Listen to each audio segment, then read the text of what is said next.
Oui, Madame la Présidente, mes chers collègues, c'est donc le premier rapport sur la mise en place de cette régie de l'eau, avec un document qui est fort intéressant. Je rappelle juste que c'est, pour la plupart des élus de ce Conseil, le seul document qu'ils peuvent consulter sur l'eau.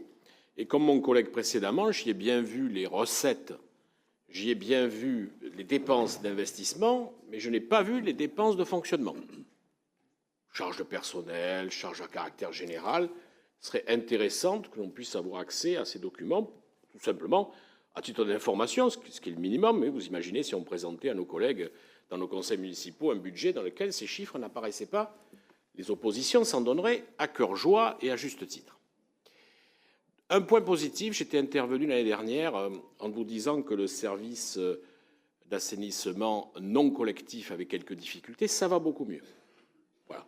C'est une nette amélioration et les délais sont beaucoup plus raisonnables qu'ils pouvaient l'être précédemment. Je ne pourrais pas parler de l'eau industrielle parce que je ne suis pas assez féru de ce sujet, mais concernant l'eau, j'ai une proposition à vous faire, tout comme vos collègues d'Enedis, d'EDF, d'Orange, c'est peut-être qu'on ait un numéro d'urgence dédié lorsqu'il y a des fuites. Parce qu'on s'aperçoit aujourd'hui que c'est souvent les mairies qui informent les riverains lorsqu'il y a des fuites. Et nous aurions une information assez précise sur le délai, ça serait intéressant. Il y a quelques années, nous avions voté des sommes importantes pour la résorption des conduites en plomb, qui présentaient une difficulté, et nous avions fait de nombreux investissements. Je pense qu'aujourd'hui, on a une fragilité de notre réseau sur les conduites qui contiennent de l'amiante. D'abord parce qu'elles sont extrêmement fragiles, et avec les épisodes pluvieux, gonflement d'argile ou pas gonflement d'argile, ces tuyaux finissent par casser, et lorsqu'on les répare, c'est très compliqué puisqu'il faut compter 3 à 4 heures, parce qu'il manque une pièce, il faut que les agents de la régie s'habillent avec des tenues particulières pour pouvoir traiter cette amiante.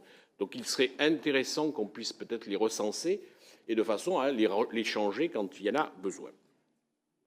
Nous avions fait une proposition lors de la mise en place de la régie de l'eau d'avoir un système mixte et de proposer à une entreprise un contrat de concession pour la résorption des fuites avec un intéressement au nombre de fuites qui diminuait.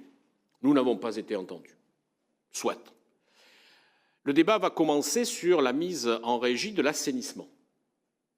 Vous l'avez tous constaté, mes chers collègues, vu l'hiver, le printemps, l'automne que nous avons passé très pluvieux, nous avons de plus en plus d'eau parasite qui rentre dans des réseaux parce que les nappes ont eu tendance à remonter. Et nos réseaux n'arrivent pas à certains endroits à absorber parce que ces eaux parasites comblent le réseau et donc ne permettent plus de jouer son rôle. Le traitement des eaux pluviales est compliqué.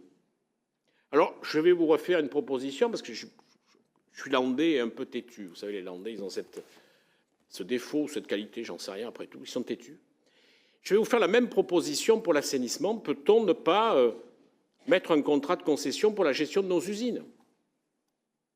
Ramsès, nos usines de stations d'épuration, etc., auront besoin de jouer un rôle sans intermédiaire.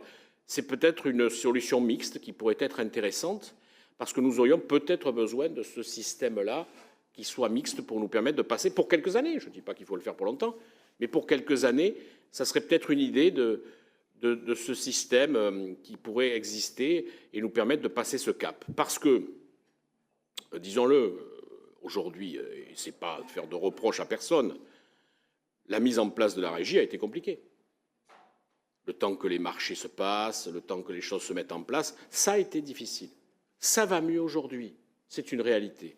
Donc servons-nous de cette expérience, de ces 2-3 années un peu compliquées à la mise en place d'un service, pour peut-être partager les risques avec d'autres, ou indexer les risques sur quelqu'un d'autre, ce qui pourrait être une solution qui pourrait éventuellement convenir à tout le monde. En tout cas, sur notre groupe, ça nous conviendrait. Je vous remercie.